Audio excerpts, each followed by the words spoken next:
1058 খোৰাছানৰ এখন গাঁও আছিলে তোছাহ, বৰ্তমান এখন ইৰাণৰ পাৰ্ট। সেই গাঁওখনত এজন ল'ৰা জন্ম হৈছিলে বহুত দৰিদ্ৰ পৰিয়ালত, আৰু সৰুতে সেই বাচ্চাজন পিতৃহাৰা হৈ গৈছিলে আৰু বহুত দৰিদ্ৰ পৰিয়াল আছিলে।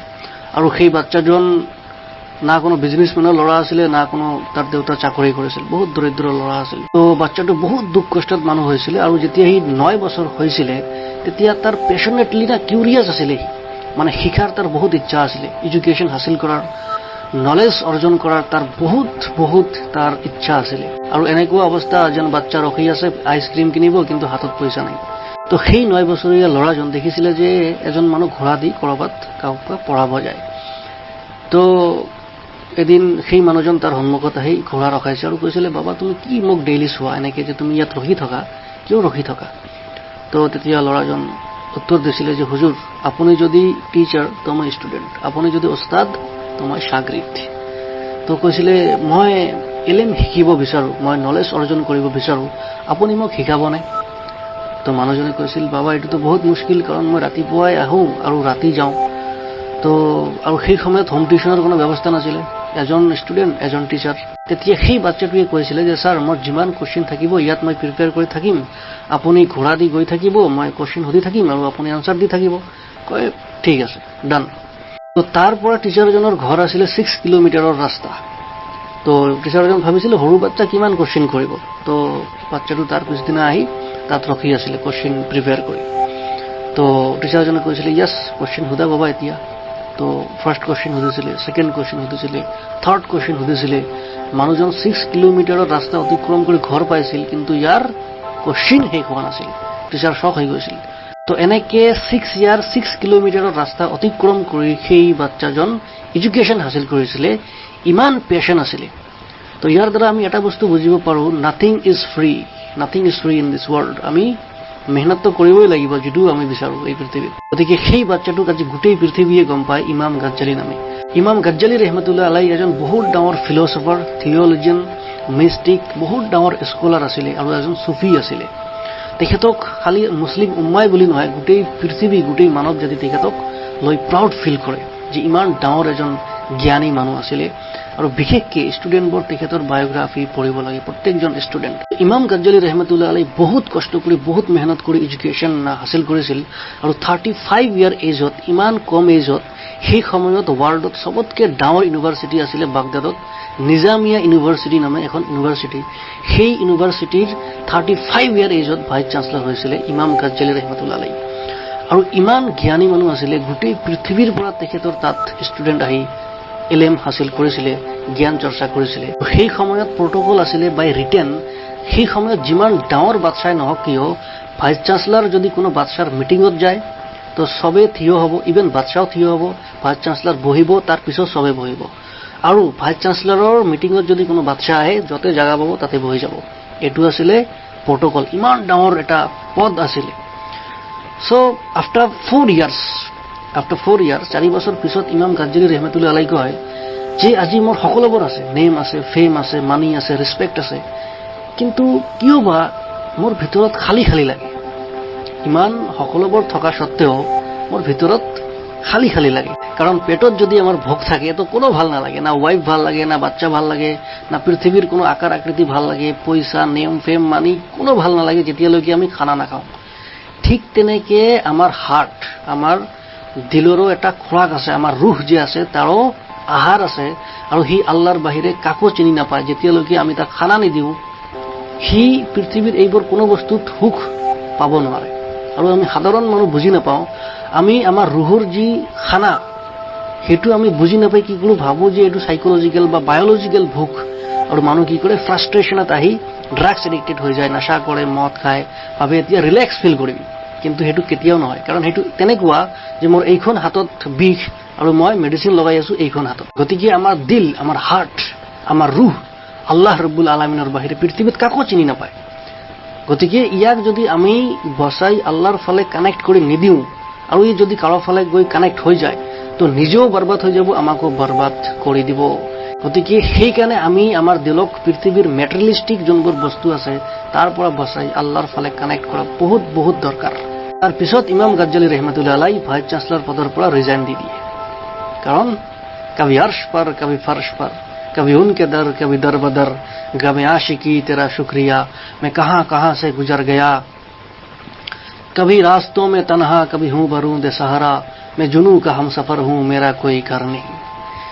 তো ইমাম গাজ্জালী রহমতুল্লাহ আলাই ভাইস চ্যান্সেলর পদৰ পৰা ৰিজাইন দি গোটেই পৃথিৱী ঘূৰিছিলে। 10 ইয়াৰ্ছ আল্লাহক বিচাৰি ফুৰিছিল, কাৰণ দিলৰ ভোক আছিল। সেইটো বায়'লজিকেল ভোক নহয়, আমাৰ ৰুহুৰ ভোক আছিল। ঘূৰি আছিলে। এদিন বাগদাদত আহিছে, বহুত বেয়া অৱস্থা, মৰুভূমিত আছে, চাদৰ মেৰিয়াই আছে, শুকান ৰুটি খাই আছে। তো এজন মানুহ লগ পাইছে, কয় ছাৰ আপোনাৰ এনেকুৱা কণ্ডিশ্যন, আপোনাৰ ইমান ডাঙৰ পদ আছিলে, আপোনাৰ ইমান ডাঙৰ অহদা আছিলে, আজি সকলোবোৰ এৰি আপুনি শুকান ৰুটি খাই আছে, what's the reason behind it, আপুনি কিয় এৰি দিছে ইমান ডাঙৰ পদ? তেতিয়া ইমাম গাজ্জালী ৰহমতুল্লাহ আলাই দুটা শায়ৰী কৈছিলে, তাৰাখতা হাৱা লাইলা ৱা সউদা বুমাজিলিন ৱা উত্তু ইলা আশুবে মঞ্জিলি। আৰে মোৰ বন্ধু, মই এতিয়া লেলা আৰু সৌদাৰ ৰাস্তা এৰি দিছো। লেলা, সৌদা, বুছাইনা, আৰবৰ এইবোৰ ৰিয়েল কাহানী আছিলে। তো ইমাম গাজ্জালী ৰহমতুল্লাহ আলাই লেলাক কম্পেয়াৰ কৰিছে ৰেছপেক্টৰ লগত, সন্মানৰ লগত। ইমান ডাঙৰ সন্মান আছিলে, য'ত যাব বাদশাহ থিয় হ'ব, ইমান ডাঙৰ সন্মান। আৰু প্ৰট'কলক কম্পেয়াৰ কৰিছে সৌদাৰ লগত। সেইকাৰণে কৈছিলে যে মই এতিয়া লেলা আৰু সৌদাৰ ৰাস্তা এৰি দিছো, এতিয়া মই মোৰ ৰবক বিচাৰি আছো। আৰু ফেণ্টাষ্টিক কথাটো হ'ল যে মই মোৰ ৰবক পাই গৈছো। মইতো বায়'লজিকেলি আৰু ৰুহুৰ ফালে বহুত উইক হৈ গৈছিলো, মোৰ অৱস্থা বহুত বেয়া হৈ গৈছিল। মোৰ ডেষ্টিনেশ্যন সন্মুখতে আছিল, মই দেখিছিলো যে মোৰ পৰা অলপ দূৰত জুই জ্বলি আছে। আৰু মোৰ ৰব মোক কৈছিলে, গাজ্জালী আৰু অলপ জোৰ লগোৱা, মই সন্মুখতে আছো, মোক পাই যাবা। তো মই আৰু অলপ জোৰ লগাইছো, আৰু মই মোৰ ৰবক পাই গৈছো, মই মোৰ আল্লাহক পাই গৈছো। আৰু এতিয়া মোক কোনো নালাগে। মই মোৰ ৰিছপেক্টত দেখিছো, মই মোৰ ৰবক পোৱা নাই। মই প্ৰট'কলত দেখিছো, মই মোৰ ৰবক পোৱা নাই। মই পইচাত দেখিছো, মই মোৰ ৰবক পোৱা নাই। মই জ্ঞানত দেখিছো, মই মোৰ ৰবক পোৱা নাই। মই পৃথিৱীৰ কোনো বস্তুত, মই কোনো মেটেৰিয়েলিষ্টিক বস্তুত মই মোৰ আল্লাহক পোৱা নাই। আৰু এই সকলোবোৰ এৰি মই আজি মোৰ আল্লাহক পাই গৈছো। আৰু ফ্ৰেণ্ডছ, সেইকাৰণে আল্লাহক পাই গৈছিল কাৰণে আজি মই ইয়াত 2022ত সেইজন মানুহৰ কথা কৈ আছো। 1058 আজি মই কথা পাতি আছো। গতিকে যিয়ে আল্লাহ ৰব্বুল আলামিনৰ কাৰণে নেম, ফেম, মানি, ৰেছপেক্ট এইবোৰ ত্যাগ কৰে, যেনেকৈ আমি ট্ৰেত চাহ দিওঁ না মানুহক কাপত, তো এইবোৰ যে আছে নেম, ফেম, ৰেছপেক্ট, এইবোৰতো আল্লাহ তেনেকৈ না ট্ৰে তেনেকৈ দিব।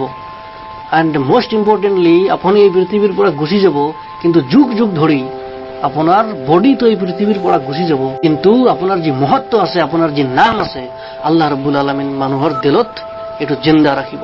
ইমাম গাজ্জালী ৰহমতুল্লাহ আলাইৰ ইন্তেকালৰ পিছত আল্লাহ পাক তেখেতক কোৱেশ্যন কৰিছিল যে মোৰ কাৰণে তুমি কি আনিছা, মোৰ কাৰণে তুমি কি আনিছা? তো ইমাম গাজ্জালী ৰহমতুল্লাহ আলাই কৈছিল, ইয়া আল্লাহ, মই মানুহৰ সেৱা কৰিছিলোঁ, মই কিতাপ লিখিছিলোঁ, বহুত ভাল ভাল ইভেন কিতাপ আছে। তেখেত বহুত ডাঙৰ জ্ঞানী মানুহ আছিলে, তেখেতৰ কিতাপ মোৰ বহুত ফেভৰেট ইমাম গাজ্জালী ৰহমতুল্লাহ আলাই। তো আল্লাহ কৈ আছিলে, মই কিতাপ লিখিছোঁ, মই এইটো কৰিছোঁ, সেইটো কৰিছোঁ। তো আল্লাহ কৈছিলে, ন আৰু কোৱা, আৰু কি কৰিছা?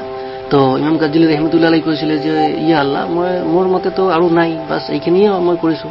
তো আল্লাহ কৈছিলে, ন এদিন তুমি লিখিব লৈছিলা, আগততো পেন নাছিলে, কালি দি লিখিছিল, যেতিয়া তুমি লিখিব লৈছিলা আৰু তোমাৰ সেই পেনটো যেতিয়া তুমি পেজত লৈ গৈছিলা আৰু তোমাৰ দোৱাতৰ কালি কি হৈছিল, অলপ ভাহি আছিল, তাত আহি এটা মাখি পৰিছিল আৰু তুমি ভাবিছিলা যে এই মাখিটো কি, হয়তো ইয়াক পিয়াহ লাগিছে, খাওক, তাৰপিছতে মই কলম উঠাম। আৰু সেই মাখিটোক তুমি খাব দিছিলা কিয়াহি, ঠিক আছে, তাক পিয়াহ লাগিছে কাৰণে। আৰু মোক সেই কামটো তোমাৰ বহুত ভাল লাগিছে, আৰু সেইকাৰণে মই তোমাক মাফ কৰিছোঁ, আৰু তোমাৰ যিমান কাম আছে মই সকলোবোৰ একচেপ্ট কৰিছোঁ। চ' ডিয়াৰ ফ্ৰেণ্ডছ, আল্লাহ পাক ইমান সৰু সৰু বস্তুত গুৰুত্ব দিয়ে যোনবোৰত আমি গুৰুত্বই নিদিওঁ। চ' ফ্ৰেণ্ডছ, আমি পৃথিৱীত যিয়ে নকৰোঁ কিয়, আমি ডক্টৰ হ'ম, আমি ইঞ্জিনিয়াৰ হ'ম, আমি প্ৰফেচাৰ হ'ম, আমি লয়াৰ হ'ম, আমি IAS অফিচাৰ হ'ম, IPS অফিচাৰ হ'ম, আমি পলিটিচিয়ান হ'ম, আমি প্ৰাইম মিনিষ্টাৰ হ'ম, আমি প্ৰেচিডেণ্ট হ'ম, সকলোবোৰ হ'ম, কিন্তু এই সকলোবোৰৰ মূলতে যদি আল্লাহ নাথাকে, এই সকলোবোৰ হোৱাৰ কোনো ফাইদা নাথাকিব। গোটেই পৃথিৱীত ধনী মানুহ হৈ, গোটেই পৃথিৱীৰ ধন দৌলত একেটা কৰি, গোটেই পৃথিৱীৰ ৰাজত্ব কৰি একো ফাইদা নহ'ব। গতিকে এই কথাটো আমি সকলোবোৰ মানুহ বহুত ভালকৈ জনা দৰকাৰ যে ইয়াত আল্লাহ থাকিব আৰু বাহিৰত আমি গোটেই মেটেৰিয়েলিষ্টিক বস্তু ৰাখিম, কিন্তু ইয়াত মেটেৰিয়েলিষ্টিক বস্তু আহিব নিদিওঁ। ইয়াত কেৱল আল্লাহ পাকেই থাকিব, কাৰণ ইয়াত আল্লাহৰ বাহিৰে কাৰো জাগা থাকিব নোৱাৰে।